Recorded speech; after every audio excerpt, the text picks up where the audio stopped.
India pulls out of games in China over stapled visas for Arunachal athletes.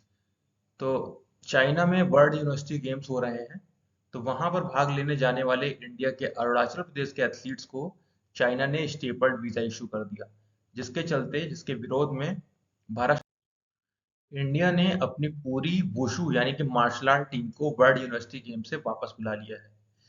China ने लगातार ये कोशिश करी है कि वो इंडिया में रहने वाले अरुणाचल प्रदेश के नागरिकों को स्टैम्प वीजा के बजाय वो उन्हें स्टेपल्ड वीजा ही इशू करे। स्टेपल्ड वीजा होता क्या है?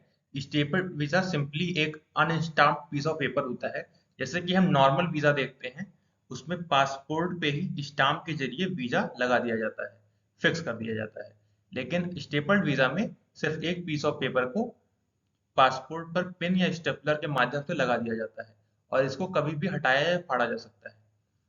चाइना ने लगातार काफी टाइम से ये प्रैक्टिस चाइना की रही है कि वो अरुणाचल प्रदेश और जम्मू कश्मीर के नागरिकों को स्टेपल्ड वीजा ही जारी करता है।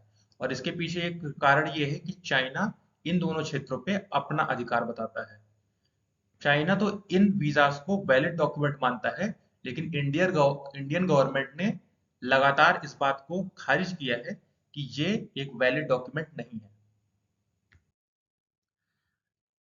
अब एथलीट्स को स्टेपल्ड वीजा इशू किए जाने के विरोध में भारत सरकार ने जो अपना रिस्पांस जारी किया है, उसमें मिनिस्ट्री ऑफ एक्सटर्नल अफेयर्स के स्पोक्स पर्सन है अरिंदम बागची जी, जिन्होंने कहा है कि ये चाइना का जो निर्णय है वो बिल्कुल भी स्वीकार्य नहीं है और इंडिया का ये अधिकार है कि वो चाइना की इस प्रकार की किसी भी हरकत के विरोध में अपना विरोध जता सकता है। और इंडिया की लंबे समय से ये क्लियर पोजीशन रही है कि कोई भी इंडियन नागरिक जो कि इंडियन वैलिड पासपोर्ट होल्डर है, उसको कोई अन्य देश किसी भी आधार पर, चाहे वो डोमिसाइल या एथनिसिटी के आधार पर हो, उसके साथ कोई भी भेदभाव नहीं कर सकता है। और चाइना का इस प्रकार का काम करना भारत की संप्रभुता और अखंडता को क्षति पहुंचाता है। इंडिया चाइना डिस्प्यूट है क्या? दरअसल चाइना अरुणाचल प्रदेश के 90,000 स्क्वायर किलोमीटर एरिया को चाइना का भाग बताता है और इसलिए वो उसे साउथ तिब्बत भी बोलता है।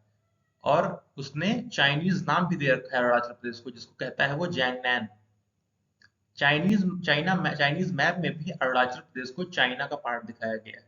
और इस तरह से चाइना लगातार बार बार एफर्ट करता है कि वो किसी तरह से अरुणाचल प्रदेश पर अपने झूठे दावों को पुख्ता कर सके।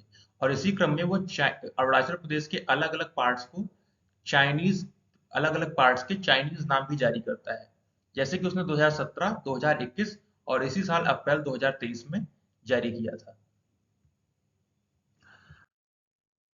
अब स्टेपल्ड वीजा देने की जो प्रैक्टिस है वो कब से शुरू हुई, और उससे पहले हम जानते हैं कि ये जो चाइना का जो अरुणाचल प्रदेश पे क्लेम है, ये डिस्प्यूट कब कब का है। तो इंडिया के फॉर्मर फॉरेन सेक्रेटरी हैं विजय गोखले, तो उनकी एक बुक है after Tiananmen the rise of China. इस बुक में वो मेंशन करते हैं कैसे 2005 के बाद से अचानक से एक प्लानिंग के तहत चाइना की स्टेट मीडिया ने अरुणाचल प्रदेश को साउथ तिब्बत कहना शुरू कर दिया।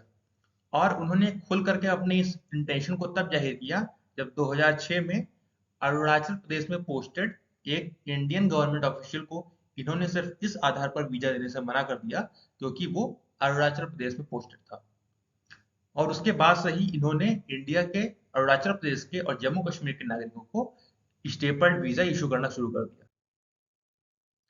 ऐसा पहली बार नहीं हुआ है कि जब चाइना इंडियन नागरिक को या इंडियन एथलीट्स को स्टेपल्ड वीजा इशू कर रहा है।